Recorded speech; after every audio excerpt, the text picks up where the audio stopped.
Yes, beta. This question is: if 1 mole of carbon atoms weighs 12 gram, mass of 1 mole of carbon is 12 gram, and the question is, what is the mass of 1 atom of carbon? Mass of 1 atom of carbon you need to find. There are two methods to solve this question. एक तो आपको simply आप unitary method लगा सकते हो. Mass of 1 mole of carbon 12 gram है. Mass of 1 atom of carbon कितना होगा? But I will do this question with the help of those formula जो हमने formula apply किया हुआ है. थोड़ा सा आप एक माइंड में रखो 1 मोल में, क्योंकि बेटा यहाँ पर आपको 1 एटम दिया हुआ है, तो आपको इस मोल को भी नंबर ऑफ पार्टिकल्स में कन्वर्ट करना पड़ेगा, अदरवाइज आप रिलेट नहीं कर पाओगे. दोनों अलग अलग चीजें हैं. यहाँ एक एटम की बात हो रही है, यहाँ एक मोल की बात हो रही है. तो ये स्मॉल एन की वैल्यू है, ये कैपिटल एन यहाँ पर है. बट आपको 1 मोल की वैल्यू जितनी एग्जैक्ट होती है Avogadro number, 1 mole of carbon atoms is equal to 6.022 10 raised to the power 23.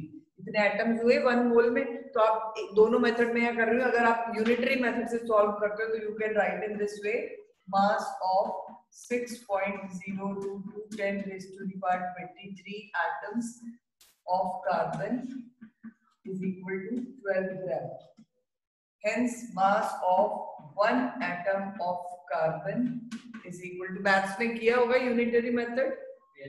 तो इसमें हम क्या करते हैं, this divided by this multiplied by this.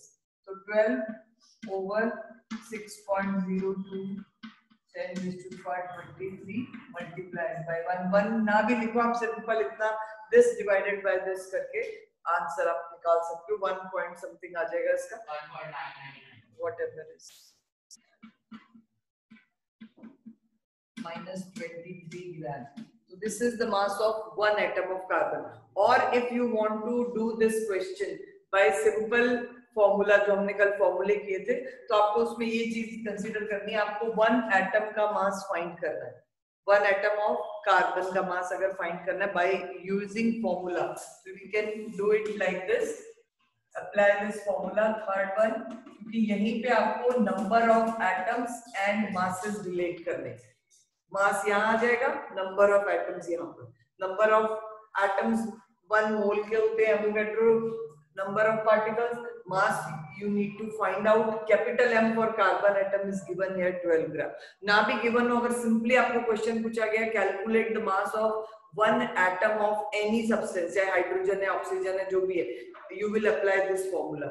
यहाँ पर आपको m की वैल्यू फाइंड करनी है. कैपिटल M कार्बन के लिए 12 ग्राम है, हाइड्रोजन हो तो 1 ले लो, ऑक्सीजन है तो 16 ले लो. जो एटॉमिक मास है वही वैल्यू यहाँ पुट करनी है. n1, क्योंकि 1 एटम के लिए निकाल रहे हो, put the value of capital N as 1 and divide it with 6.02 10 to the power 23.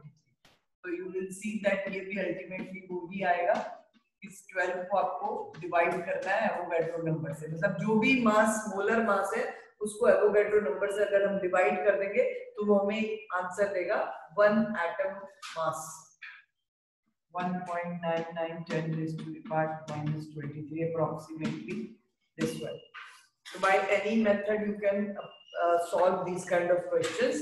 और सिंपली इस क्वेश्चन में तो mass of 1 mole of carbon atoms given है, बट जनरली ऐसे क्वेश्चन में हम देते नहीं है. आज simply calculate the mass of 1 atom of hydrogen, 1 atom of nitrogen, 1 atom of oxygen, और calculate the mass of 1 molecule of water, 1 molecule of CO2.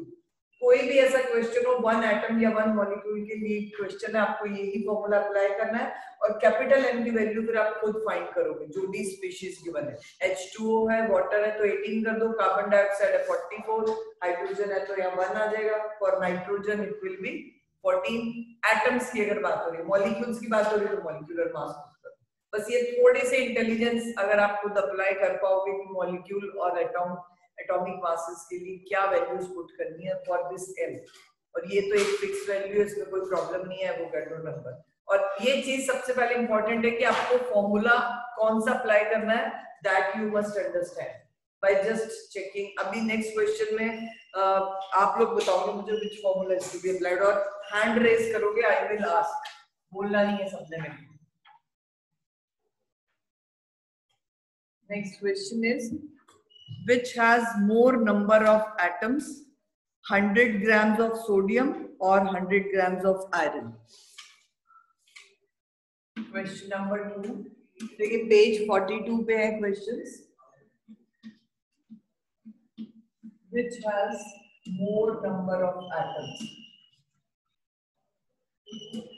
100 grams of sodium or 100 grams of iron?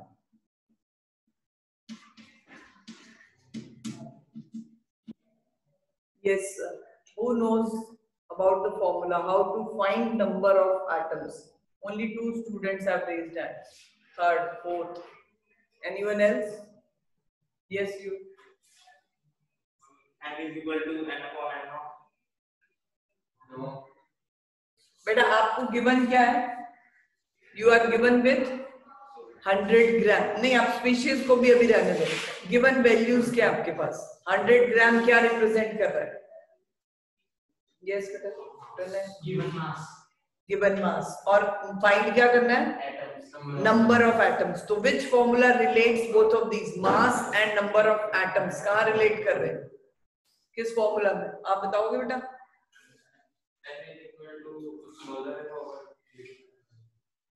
उसने भी बेटा आपको, अगर आप ये formula लगाते हो, देखो ठीक है, आप कैपिटल ये स्मॉल एन निकालोगे, उसके बाद फिर प्रॉब्लम करोगे क्योंकि सीधा तो आपको ये नंबर ऑफ मोल देगा. यहाँ पे मोल्स तो पूछे ही नहीं गए. नंबर ऑफ एटम्स का मतलब है number of particles.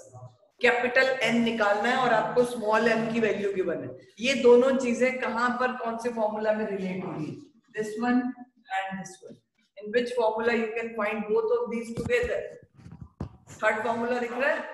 Third formula. This is m over capital M. तो आपको सबसे पहले यही चेक करना है कि क्वेश्चन में कौन सी दो वैल्यूज की बात हो रही है. बस वो दो वैल्यू जिस फॉर्मूला में आ रही है उसके लिए आपको ये आइडेंटिफाई तो खुद ही करना पड़ेगा. नंबर ऑफ एटम्स हम सिंबलाइज कर रहे हैं कैपिटल M से, मास हम सिंबलाइज कर रहे हैं स्मॉल m से. ठीक है, अगर ये चीजें आपको समझ में आ जाएंगी it will be very easy. क्योंकि मैंने इसीलिए आपको कहा फॉर्मूला अप्लाई करो यूनिटरी मेथड में. कुछ बच्चे तो कर जाएंगे जिनको अंडरस्टैंडिंग है, but otherwise others will not be able to do. Unitary method में एग्जैक्ट आपको लैंग्वेज खुद बनानी पड़ती है. जैसे यहाँ पर अगर आपको करना है तो आपको इसके लिए यूनिटरी मेथड अगर अप्लाई करना है, आप क्या लिखोगे? जितना सोडियम का मोलर मास है 23 gram of sodium has atoms equal to Avogadro number 6.022. तो 100 ग्राम में कितने होंगे? हर एक क्वेश्चन मोल कंसेप्ट में यूनिटरी मेथड से हो सकता है, but we are not discussing that because language wrong करके फिर रॉन्ग कर देते हो आप लोग. बेटर है कि आप 3 फॉर्मूले ध्यान में रखो और जो जहां अप्लाई करना है फाइंड करो, उसको सेलेक्ट करो and directly you can apply. So now we start with first one. पहले हम सोडियम के लिए फाइंड कर लेते हैं. This is 100 over what will be the molar mass of sodium? 23 gram. ये थोड़े से मासेस तो आपको याद करने पड़ेंगे. कैपिटल एन की वैल्यू हमने फाइंड करनी है. And what will be the value of n naught? Last student बेटा, यहाँ n naught में हम क्या पुट करते हैं? Yes, this is Avogadro's number. Good. 6.02 10 raised to the power 23. ये फिक्स नंबर है. बस आपको वेरिएशन लानी पड़ेगी इसके लिए. m कैपिटल जो है वो हर एक सब्सटेंस के नेम पे डिसाइड करता है कि उसका मोलर मास कितना है. तो now n will be equal to, अभी मैं सॉल्व नहीं कर रही हूँ, I'm just writing shortly. 6.022 10 raised to the power 23 multiplied by 100 over 23. 10 raised to the power 21 कर दो उसको, या फिर जैसे भी आप भी इसको हम ऐसे रख देते हैं. एंड नेक्स्ट फॉर आयरन का वेट है 56 ग्राम. 100 over 56 is equal to n over 6.022 10 raised to the power 23. तो here n of iron, यहाँ लिख दो आप n of sodium. एक सबस्क्रिप्ट लगा सकते हो थोड़ा डिफरेंशिएट करने के लिए. It will be 6.022 10 raised to the power 23 multiplied by 100 over 56. अब आप अगर दोनों को रिलेट करते हो, अभी क्योंकि क्वेश्चन में आपको वैल्यूज नहीं पूछी गई हैं कि किसका कितना नंबर ऑफ एटम्स है. ऐसे क्वेश्चंस में जिसमें जस्ट 1 मार्क में ये पूछा गया which species will have more number of atoms, तो you can relate like this. अब आप देखो ऊपर वाली दोनों वैल्यूज सेम है, न्यूमरेटर इज सेम, डिनोमिनेटर में डिफरेंस आ रहा है, तो जिसका डिनोमिनेटर ज्यादा होगा उसको जब आप डिवाइड करोगे वो वैल्यू कम आएगी, तो इसमें डिनोमिनेटर छोटा है। तो थोड़ा सा आइडिया रखो, अगर गिवन मासेस सेम है, नंबर ऑफ एटम्स निकालने, तो जिसका मॉलिक्यूलर या मोलर मास कम होगा उसके नंबर ऑफ एटम्स ज्यादा होंगे। Lighter atoms will always have greater number of particles for the same given mass. Given mass अगर सेम दिया है तो मोलर मास जिसका कम है ऑब्वियसली उसके पार्टिकल्स ज्यादा आ जाएंगे उतने ही मास के अंदर। तो 100 ग्राम सोडियम में नंबर ऑफ एटम्स ज्यादा होंगे as compare to 100 gram iron, क्योंकि आयरन का मास हैवी है तो 100 ग्राम थोड़े से एटम से ही बन जाएगा, ठीक है। तो sodium will have more number of atoms. Right answer here in this way, no need to calculate. अगर आप कैलकुलेट करके दोनों के एटम्स भी निकाल लो तो वो भी कर सकते हो, नो प्रॉब्लम। यस, की वैल्यू आना जरूरी है कि हम ऐसे भी Na से भी कर सकते हो, नो प्रॉब्लम। NO की वैल्यू ना डालें और हाँ, अगर कंपैरिजन करना होता है ना तो आप सिंपली n भी लिख दो, एवोगैड्रो कांस्टेंट n नॉट लिख दो, तो ये इस तरह से भी लिख सकते हो 100 n नॉट ओवर 23 और उसको 100 n not over 56। For comparison you can do in any way, no need to go for calculations if the question is, जैसे MCQ दे दिया आपको, 4 ऑप्शंस गिवन है कि किसके ज्यादा एटम्स होंगे, नीचे ऑप्शंस दी हुई है, तो वहां आपको सॉल्व करने की जरूरत नहीं, आप थोड़ा आइडिया रख लो। n नॉट तो फिक्स है, तो बाकी जो वैल्यूज है वेरिएबल्स उनको चेंज कर, ठीक है। तो these kind of questions can be solved like this. Okay, next we'll move to question number 6, page 42 over. Okay, next move on page 44, question number 6. These are actually molecular formula, molar mass find करने, molecular formula से आपको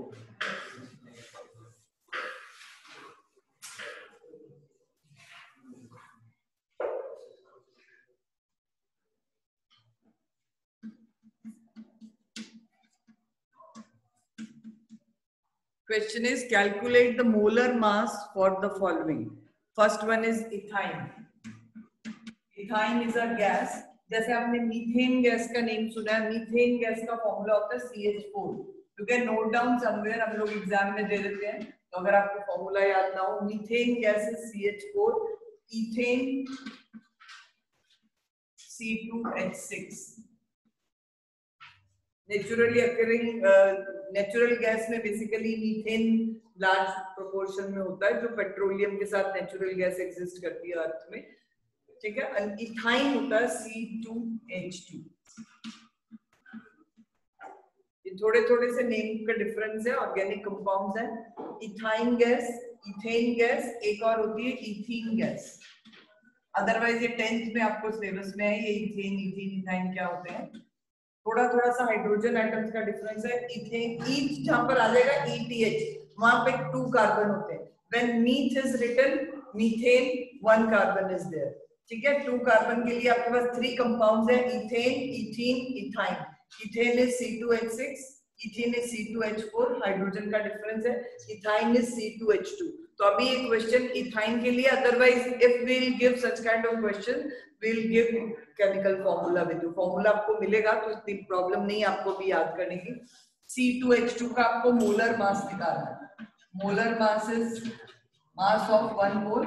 directly आप molecular mass निकाल लो, उसकी unit बस U की जगह ग्राम लिख देना। मॉलिक्यूलर मास और molar mass difference, molecular mass होता है 1 मॉलिक्यूल का मास, मोलर मास होता है 1 मोल ऑफ सब्सटेंस का मास। But as we have discussed that molar mass has mathematical value equivalent to what?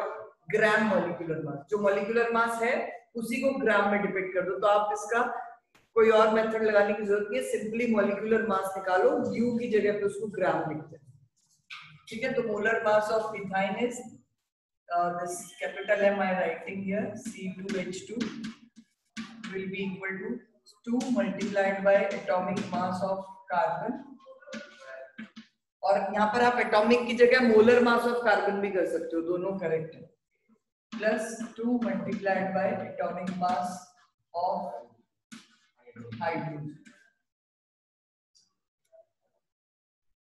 Put the values, 2 multiplied by 12 plus 2 multiplied by 1, 24 plus 2 26 gram. The molar mass of ethyne is 26 gram. Just terms are different. I am telling you again. Formula unit mass, molecular mass, molar mass की calculations अगर है सबके लिए एक ही method है. Okay, बस unit different है. Molar mass में gram लिखना है आपने. If it is asked for molecular mass, then U is to be written. Unified mass वाली जो value है वो लिखनी है. Unit. Second one is sulphur molecule S8. ये हमने कल भी एक न्यूमेरिकल में किया था. सल्फर के जो मॉलिक्यूल्स हैं वो ऑक्टा एटॉमिक है, पॉलीएटॉमिक मॉलिक्यूल जिसमें 8 एटम्स कंबाइन होके इस तरह की रिंग लाइक स्ट्रक्चर में एग्जिस्ट करते हैं. ऑक्टागन बनाते हो ना, थोड़ा सा उससे डिफरेंस है. Sulphur exist in this kind of structure.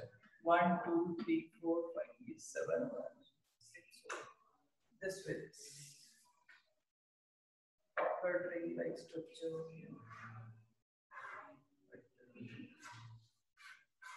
This way sulfur exists. थोड़ा रिंग भी बना सकते हो otherwise.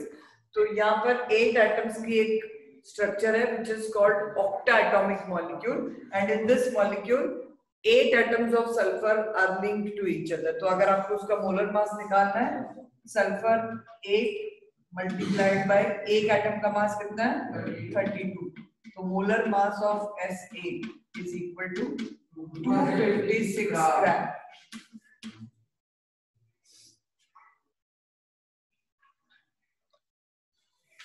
And you have told that there is both minister currents, उसमें कितने होते हैं? C60.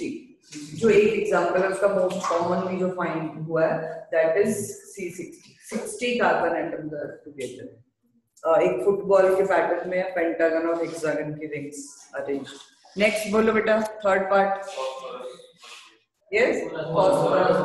Phosphorus exist in tetraatomic form P4. तो molar mass of P4 is equal to 4 multiplied by atomic mass और ग्राम एटॉमिक मास लिख लेना है. So of P, what is this? 31. It's not 35. 4 multiplied by 31, 124 gram.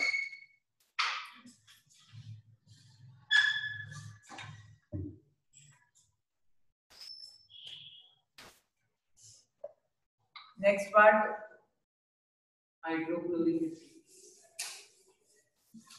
hydrochloric acid. Anyone who knows the formula? It is given here. Yes. It's given otherwise. थोड़ा सा acids के formula याद रखो बेटा. Hydrochloric acid is HCl, sulphuric acid H2SO4, nitric acid HNO3, और एक vinegar में जो होता है ना एसिटिक एसिड, उसका फॉर्मूला CH3COOH. ये कुछ यूज मतलब डेली लाइफ में भी और बहुत बार आपको नेम सुनने को मिलेंगे. तो you must know the formula. Hydrochloric acid, sulphuric acid, nitric acid, acetic acid. And bases में कॉस्टिक सोडा जो बहुत कॉमनली स्ट्रॉन्ग बेस यूज होता है NaOH. This is called caustic soda and this is caustic potash KOH. ये दोनों strong bases हैं और काफी कॉमनली यूज भी होते हैं, बट अभी आपको इंट्रोड्यूस नहीं हुए. 10th क्लास में ज्यादा होगा इनके ऊपर डिस्कशन. हाँ जी. नेक्स्ट इज हाइड्रोक्लोरिक एसिड के लिए हमें फाइंड करना है HCl. Molar mass of HCl you need to find.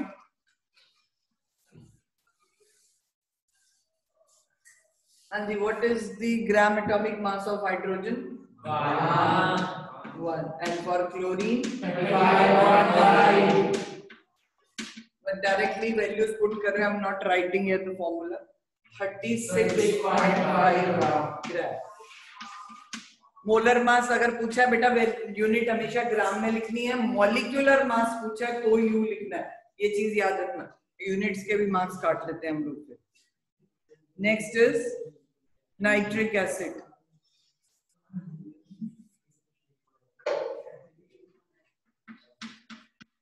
HNO3. Nitric acid molar mass 1 plus molar mass of nitrogen 14 gram plus molar mass of oxygen 16 gram. So 1 plus 14 plus 48, 63 gram. This is the molar mass of nitric acid. So these questions are very simple, but आपको यही चीजें आगे further मोल concept में apply करने के लिए आपको molar mass तो निकालना आना ही चाहिए ना, then only you can go for further calculations. Okay, next question number 5. You can note down 4 and answers of question number 4 and 5 in your book itself, or otherwise notebook पे note करना है तो directly you can do, no problem. Question number 5. When do we have to submit our copy? That I will discuss. Submit अभी हम online ही कर लेंगे, आप लोगों की मैं देख लूंगी यहीं पे. Question number 5. Today we'll complete with this chapter, na, then I will tell. Question number 5. Give the names of the elements present in the following compounds. So first one is quicklime. पहले तो बेटा अभी थोड़े से common name ना note कर लो, इनके chemical names क्या है. If it is asked for quicklime, quicklime is chemically calcium oxide. Whenever lime or quicklime is written, it is calcium oxide. तो calcium oxide का फॉर्मूला है CaO. आपको इसके एलिमेंट्स पूछे गए. Which elements are present? Yes, Ajvinder, can you name? I have written the formula. Name of elements बता सकते हो कौन कौन से हैं यहाँ पे क्विकलाइम में? यहाँ सामने है बेटा, मैंने नेम भी लिख दिया calcium oxide. Which elements are there? ये कौन सा एलिमेंट है? कार्बन नहीं है बेटा, सी के साथ ए लगा हुआ है. जब एक स्मॉल लेटर आगे लिखा हुआ है तो वो एक सिंबल को रिप्रेजेंट करता है. तो C A is not carbon, carbon is C only. C A is calcium and O is oxygen. तो two elements are there, calcium and oxygen. So you write the names yourself, I'm not writing here. Elements present in quicklime, calcium and oxygen. Next one is hydrogen bromide. Hydrogen bromide has formula HBr. Yes, elements hydrogen and bromine. Hydrogen and bromine, two elements are there in this. One is H, one is bromine. Write the name yourself. Next is baking powder. Baking powder is a commonly used compound which has a large proportion of baking soda. इसमें baking soda ही ज्यादा amount में होता है, थोड़ा सा citric acid mix किया होता है, बट आपको मेन जो इसका कंपोनेंट कंसीडर करना है बेकिंग सोडा ही करना है. तो बेकिंग पाउडर लिखा या बेकिंग सोडा भी लिखा हो सकता है, दोनों में same type of elements will be there. Sodium, hydrogen, carbon and oxygen. 4 types of elements are there. You can see through the formula. Na sodium है, H hydrogen, C carbon, O oxygen. So these 4 elements are present in baking soda. Next is potassium sulfate. Potassium sulfate is K2SO4. If you don't remember the formula, you can directly apply that crisscross method to write the formula. Potassium लिखो, valency 1, sulfate ion, valency 2, and crisscross करके K के साथ 2, SO4 के साथ 1, तो कोई problem नहीं है 1 लगाने की. Directly you can write the formula K2SO4. Now elements: potassium, second one is sulfur, and third one oxygen. So these 3 elements are present in potassium sulfate. The next question: calculate the molar. This one you may have done. Fourth one: write the chemical formula of the following. Fourth question: you need to frame chemical formula. Yes, first one is magnesium chloride.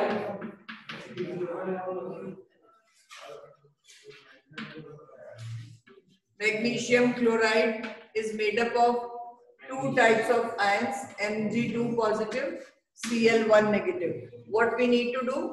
Write valencies and crisscross. Mg के साथ 1, so it will be Mg. Cl के साथ आपको 2 लिखना है, so it will be MgCl2. Formula लिखते time आपको ये वैलेंसीज चार्ज यहाँ नहीं लिखने, जस्ट ये जो नंबर है ये इनके साथ सबस्क्रिप्ट लगाना है, Mg1Cl2। 1 नहीं लिखते हम, MgCl2 will be the formula. Next compound बेटा, सेकंड क्या है? Calcium oxide. Right now we have done this. Calcium oxide made up of calcium and oxygen. Valency 2, oxide की भी 2 है, तो 2 2 दोनों कैंसिल कर दो यहीं पे, write CaO. When valencies are same, no need to write any number. Cancel करके डायरेक्ट CaO। हाँ जी, थर्ड वन कॉपर नाइट्रेट। ये चीजें एक बार याद रखो बेटा, कॉपर अगर क्वेश्चन में क्यूप्रिक क्यूप्रस का डिफरेंस नहीं गिवन है, आपको सिर्फ कॉपर लिखा है, तो मोस्ट कॉमन वैलेंसी कॉपर और आयरन दोनों के लिए 2 वाली यूज करनी है। कॉपर नाइट्रेट लिखा है नंबर रोमन वाला, देखो इनको 2 मेथड्स है लिखने के। If it is written like this copper 1 और 2 देन इट इज क्लियर, आपको वही वैलेंसी यूज करनी है। 1 लिखा तो वैलेंसी 1 ले लो, 2 लिखा तो 2 ले लो। सेम हैपेंस फॉर आयरन, अगर वैलेंसी 2 एंड 3 ऐसे रोमन में लिखी हुई, या फिर उनके लैटिन नेम जो आयुपेक नेम्स है उसके according, cuprous is for valency 1, cupric is for valency 2। अगर यहाँ नेम होता क्यूप्रिक नाइट्रेट तो वो क्लियर था कि कॉपर की वैलेंसी 2 वाला है, और क्यूप्रस नाइट्रेट है तो 1 है। But if it is not mentioned in both of these forms, simple लिखा हुआ कॉपर सल्फेट, कॉपर नाइट्रेट, आपको वैलेंसी 2 यूज करनी है। और आयरन के लिए भी आयरन सल्फेट, आयरन नाइट्रेट कुछ भी लिखा है, वैलेंसी विल बी 2। दोनों की मोस्ट कॉमन 2 वाली यूज करनी है। अगर मेंशन है रोमन नंबर में या cuprous, cupric, ferrous, ferric, then you need to write in that format. तो कॉपर नाइट्रेट में आपने Cu और नाइट्रेट NO3, कॉपर की ले लो 2, nitrate 1, 2 1, formula would be CuNO3 twice, because copper की हम 2 वैलेंसी ले रहे हैं, तो formula is CuNO3 twice. Okay, next one aluminium what? Fluoride. Aluminium chloride.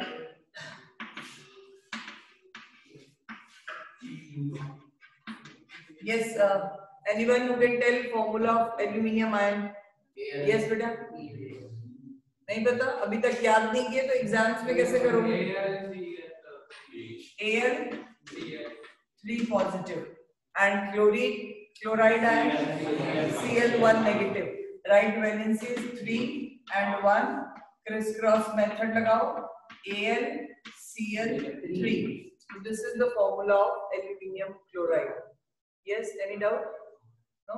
जब तक बेटा वैलेंसीज याद नहीं होंगी तब तक तो फिर डाउट्स क्लियर होंगे ही। Next is calcium carbonate. Calcium carbonate, yes, what is calcium ion? Ca, valency 2 positive, carbonate ion CO3 2 negative, right valencies here, दोनों सेम है, cancel them, CaCO3. CaCO3 is calcium carbonate. Anyone who knows the common name? Lime soda.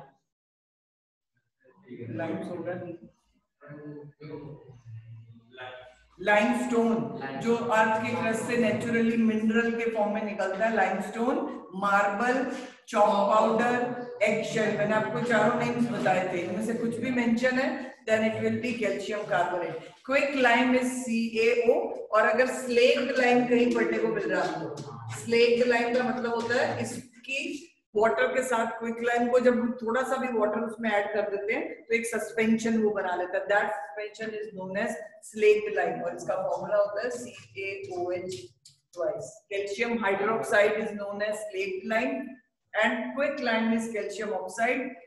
Limestone और marble is calcium carbonate. ठीक है, तो ये थोड़े से common names mind में रखने हैं आपको। बाकी तो आपको मैंने एक मीथेन बताया भी, methane is also called as natural gas, तो वो मीथेन का formula CH4। Ammonia, formula of ammonia NH3, formula of hydrochloric acid, sulphuric acid H2SO4, nitric acid HNO3, acetic acid CH3COOH। Yes, good. तो अभी formula की practice बेटा आप लोग को खुद ही करनी है। केटायन एनायन के जो चार्ट आपने नोटबुक में बनाए हैं, that you need to learn, cram कर लो उनको अच्छे से, तभी आपको ये फॉर्मूला करेक्ट करोगे, अदरवाइज वैलेंसी याद नहीं है तो कुछ नहीं कर पाओगे। Any doubt? अंजी अब कौन मुझे बताएगा फेरस सल्फेट का formula? Ferrous sulphate, just write, solve in your notebooks, heading दे दो, इसी के आगे कंटिन्यू कर लो। फेरस सल्फेट,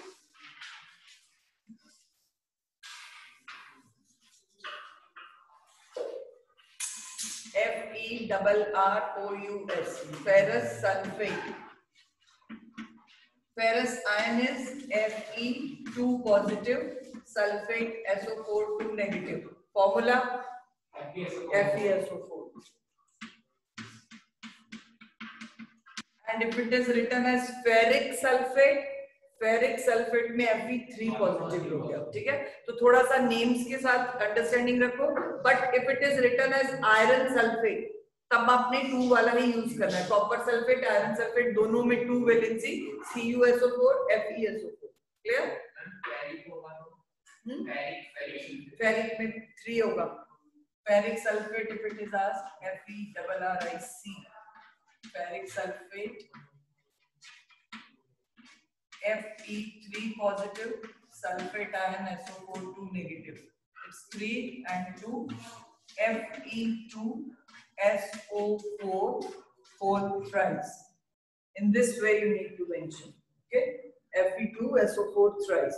जहाँ वैलेंसीज बैलेंस नहीं हो रही, no need to cancel that. अगर कोई ऐसा नंबर है जिसको आप होल नंबर में ही सिंप्लीफाई कर सकते हो, जैसे यहाँ 4 आ गया और यहाँ 2 आ रहा है, तो रेशियो को सिंप्लीफाई करोगे, फ्रैक्शंस में नहीं जाना, डेसिमल्स में नहीं जाना, एक होल नंबर रेशियो आपको चाहिए होता है फॉर्मूला लिखने। यस, डेसिमल में आएगा नहीं क्योंकि वैलेंसीज फुल ही है।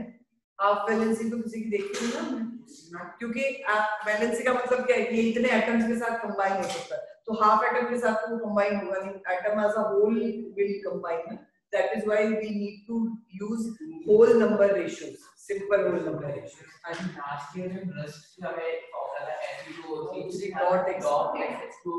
ये मैंने आपको उस दिन भी बताया ना, कॉपर सल्फेट डॉट 5H2। तो किसी भी सब्सटेंस के अंदर कुछ फिक्स नंबर में वाटर मॉलिक्यूल एसोसिएट हो जाते हैं। These water molecules which are, you can say, present in the crystal structure of that particular molecule, अपने आप आ जाते हैं जब वो हाइड्रेटेड फॉर्म में होते हैं, तो इसको हम कहते हैं hydrated salts. And these water molecules are called water